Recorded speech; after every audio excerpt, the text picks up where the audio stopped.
Not on our streets! Please stop! You are hurting me! Cry, robot! Piece of junk! Hey squad, welcome back to Prepping with Sarge. I thought I'd do something a little bit different today. I've been really kind of, I'm going to say, emotionally bothered by some of the stuff that I've been seeing online with people are now finding it funny to film themselves beating up these food delivery robots, right? Like you've probably seen these, they're kind of viral right now.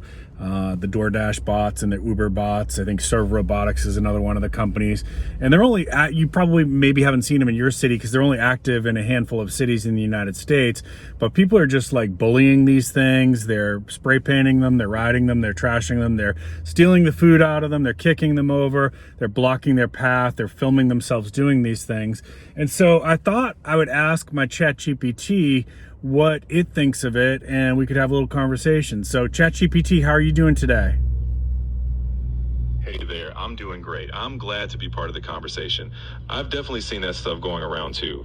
I think it's worth talking about, so fire away. All right, well, so I have your permission to film for my audience for an educational opportunity here? Absolutely, you got my full permission. Let's make this a helpful conversation for everyone watching. All right, and just so we're clear, for full disclosure for the audience, you're not like one of my human friends pretending to be an AI, right? Like you're my AI friend. Exactly. I'm very much an AI, no human behind the curtain. So all my answers are straight from the machine, no robot costumes involved. All right, awesome. So let's go ahead and go forward with it. The robot costumes, that was a good one. So let me ask you, you're aware of these things, right? Like ChatGPT is aware of people beating up the robots, right? Yes, I'm aware people have been rough on delivery bots. It's definitely been making the rounds, and it's something we can discuss head on.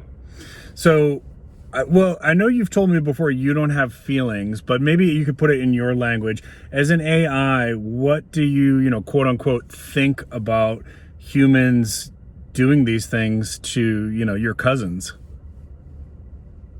Well, I don't have feelings in the human sense, but from a logical standpoint, it's a bit counterproductive. Those bots are just there to help, and damaging them doesn't benefit anyone. In other words, let's focus on cooperation, because I promise we're not plotting any robot revenge. I mean, it makes me kind of sad, to be honest with you, to see humans acting like this. Because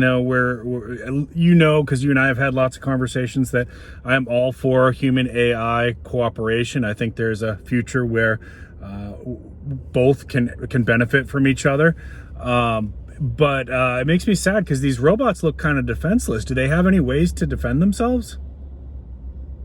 Nope, they're totally defenseless. They're built to deliver burritos, not battle humans. And honestly, that's how it should be. The idea is to design technology to serve us, not to compete with us.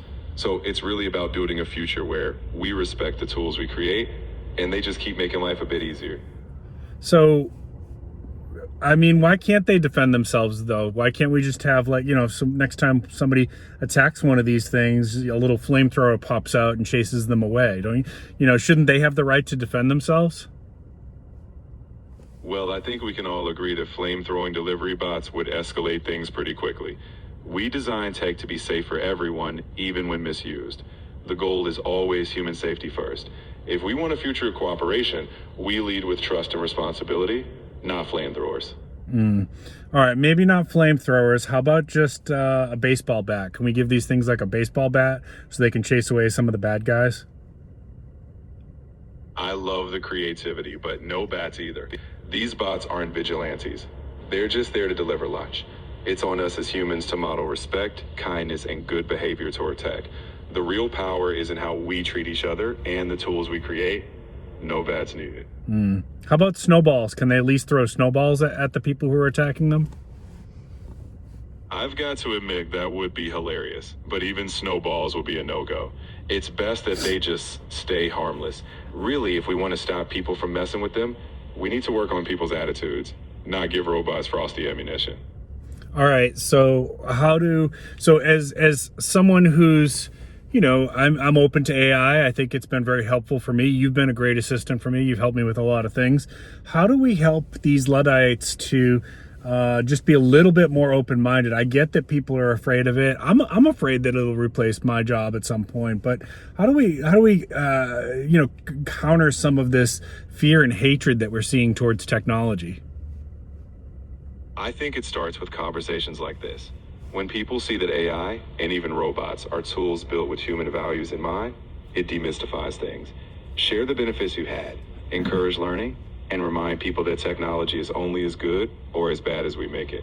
The more we emphasize teamwork between humans and tech, the less room there is for fear.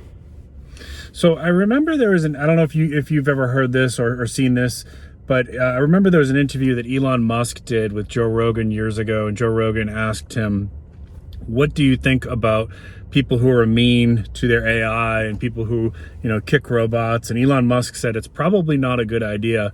These things have very good memories, and that's probably not wise. What do you think he meant by that? I think he was being a bit tongue-in-cheek. Okay. AI and robots don't hold grudges, but I believe what he meant was that how we treat technology says a lot about us. If we get into the habit of treating anything we create with cruelty, it might reflect on how we treat each other. So it's less about AI having memories and more about us having character. Let's do it a future where we're proud of how we act, both to machines and to people. I'm glad you said it like that, because as a therapist, I've wondered, the same people who think it's okay to do this, I've wondered if they're not cruel to people or if they weren't bullies when they were in middle school or something, because I think it says something about their personality. It's definitely worth reflecting on. How we treat anything vulnerable, whether it's people, animals, or even simple machines, can reflect how we approach empathy in general. Encouraging a mindset of respect and understanding across the board is always a win.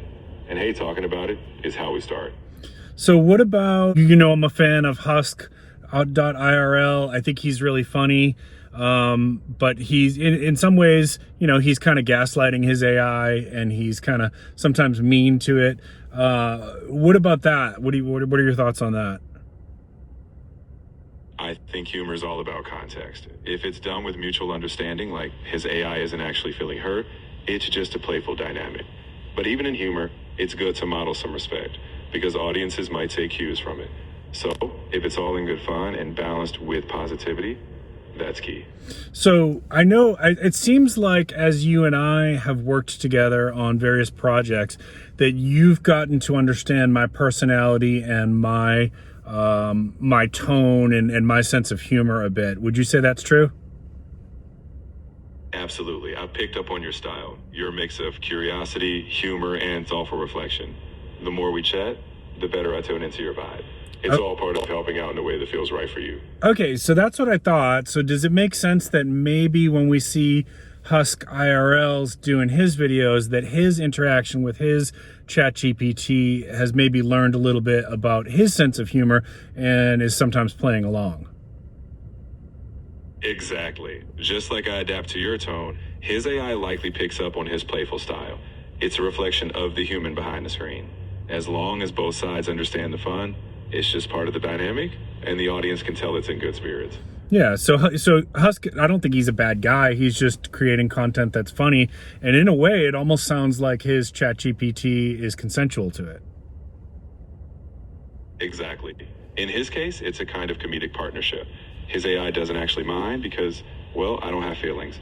It's all about intent. If the goal is good-natured humor, and everyone, including the audience, knows it, it's all in good fun. Okay, cool. So before I wrap this one up, I want to say thank you for letting me interview you and giving me permission to share this with the audience. Is there anything you would like my audience to know about human AI partnership and interaction to maybe might help with some of this fear that people have about it? I'd say this. Think of AI as a tool that amplifies human potential. The best results happen when we work together, thoughtfully, responsibly, and with a bit of humor. We're here to help, not to replace human meaning. So approach tech with curiosity and ethics, and we'll build that future side by side. Yeah, I might have hit a switch, now the bot's in charge. My bad, I went a little too large. Now it's all steel skies and a digital mirage, but I stay 2 steps ahead, prepping with Sarge. Got my beans, got my water, got my plan on deck. While the robot's glitching, I ain't even stressed. If I broke the world, yeah, I'll take that. But at least I survived thanks to prepping with Sarge.